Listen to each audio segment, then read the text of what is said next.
ടാങ്കൊക്കെ set ചെയ്ത് ഞാൻ courier എടുക്കാനായിട്ട് പോവാണ്. പ്രൊഫഷണൽ കൊറിയർ ത്രൂ ആണ് അവരെ സെൻഡ് ചെയ്തേക്കുന്നത്. അപ്പോൾ പോവാണ്. കാറിൽ പോയി അവിടെ പാർക്കിംഗ് ഒന്നും സ്ഥലം കിട്ടത്തില്ല. അപ്പോൾ പോയി നോക്കാം. 16th വന്ന കൊറിയറാണ്. ഇന്ന് 19th ആയി. ഇത്രയും ദിവസമായിട്ടും എനിക്ക് കിട്ടിയിട്ടില്ല. ഇപ്പം ഞാൻ അവിടെ പോയി എടുത്തില്ല എന്നുണ്ടെങ്കിൽ അവരിനിയും നാളെ കൊണ്ടുവരത്തുള്ളൂ.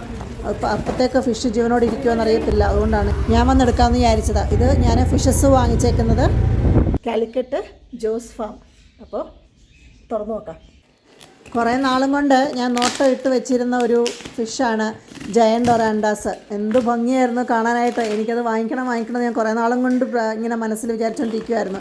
പിന്നെ അവസാനം ആർണവിന് വേണ്ടി ഞാൻ അവന് ഗിഫ്റ്റായിട്ട് വാങ്ങിച്ചതാണ്. അവൻ്റെ പേര് പറയാം അല്ലേ? അവൻ തന്നെ ചൂസ് ചെയ്തതാണ് ആ വൈറ്റ് കളർ ഫിഷിനെ. രണ്ടുപേരും ഒരു കുഴപ്പമില്ലാതെ ലൈവുണ്ട്. 4 ദിവസമായി ഈ പിള്ളേരെ പാക്കറ്റിലാക്കി കയറ്റി വിട്ടിട്ട്. ജിഞ്ചർ എന്നെ ഹെൽപ്പ് ചെയ്യുവാണ് തോണ്ടി. ഡബിൾ പാക്കിലൊക്കെയാണത് പൊതിഞ്ഞേക്കുന്നത്. പിള്ളേർക്ക് ടാങ്ക് സെറ്റ് ചെയ്ത് റെഡിയാക്കി വെച്ചിട്ടുണ്ട്. ഇനി നമുക്കിവരെ എങ്ങനെയാണ് ന്യൂ ആയിട്ടുള്ളൊരു ഫിഷിനെ ഇൻട്രൊഡ്യൂസ് ചെയ്തതെന്ന് കാണാം. കുറേ നാൾ ആഗ്രഹിച്ചൊരു സാധനം കൈ കിട്ടുമ്പോഴത്തെ ആ ഒരു അവസ്ഥയാണ് ഇപ്പോൾ എൻ്റെ മനസ്സിൽ. അവൻ വരുമ്പോഴത്തേക്ക് ഇത് മൊത്തം സെറ്റാക്കി റെഡിയാക്കി വെക്കണം. സ്കൂളിൽ നിന്ന് വിളിക്കാൻ സമയമായി. ഞാൻ തിരിച്ചു വരുമ്പോഴത്തേക്ക് മീനുകളൊക്കെ അതിനകത്ത് കണ്ടാൽ മതിയായിരുന്നു. എന്ത് ഭംഗിയാന്ന് നോക്കിക്കേ, ഇതിനെ കണ്ടോ? അതാണ് ആർണവിൻ്റെ ഫിഷ്. മറ്റേ ബ്ലാക്കും ഗോൾഡും ആണ് ഞാൻ ചൂസ് ചെയ്തേക്കുന്നത്. നല്ല ഭംഗിയുണ്ടല്ലേ പിള്ളേരെ കാണാൻ.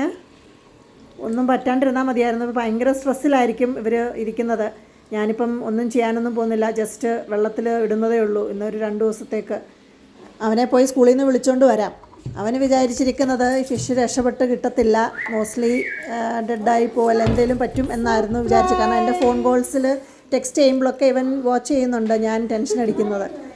രാത്രിയിൽ ഉറങ്ങിയിട്ടില്ല. അവൻ്റെ കിളി പോയിട്ടിരിക്കുവാണ്. അവൻ ആഗ്രഹിച്ച സാധനം, നമുക്ക് ആഗ്രഹിച്ച ഒരു സാധനം നമ്മുടെ സ്വന്തമായിട്ട് കിട്ടുമ്പോൾ ഒരു സന്തോഷം അല്ലേ? അപ്പോൾ അത്രേ ഉള്ളൂ. Bye bye.